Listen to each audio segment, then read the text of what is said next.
తండ్రికి మనం దగ్గర అయితే, నాన్నకు మనం దగ్గర అయితే మన వ్యక్తిత్వమే మారి. దానికోసం కృషి చేసి గందరగోళం చేసి ఏదో ఫీట్లు చేయాల్సిన అవసరం. తండ్రిని సమీపించి తండ్రికి దగ్గర అయిపోయినప్పుడు నీ స్వయం చిత్తం విషయంలో కూడా విరిగిపో. ఇంకేదైనా ఏసై అన్నట్టు అంటుంటాం, నాదేముంది ఆయన తండ్రి చిత్తం, ఆయన చిత్తమే నెరవేరాలి. ఆఖరికి గెత్సెమనే తోటలో ప్రార్థనలో కూడా నీ చిత్తం అయితే ఈ గిన్నె నా యొద్ద నుండి తొలగించు, ఆయనను నా ఇష్టము కాదు నీ చిత్తమే నెరవేరును గాక అంటాడు. నీ చిత్తం నీ చిత్తం. సిలువలో ప్రాణం పెట్టేటప్పుడు కూడా నా దేవా నన్ను ఎలా చేయబడినాడు. అంత తండ్రి అంటే తండ్రి ఎడబాటుని తట్టుకోలేడు.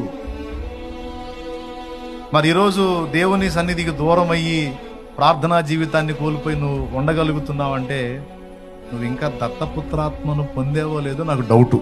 దత్తపుత్రాత్మను పొంది అబ్బా తండ్రి అని మొర్రపెట్టే ఆత్మను పొంది గాని నువ్వు ఉన్నట్టయితే, దేవుణ్ణి నీ నాన్నగా గాని నువ్వు రుచి చూసి ఉన్నట్లయితే నిన్ను ఆపటం ఎవడి తరం కాదు.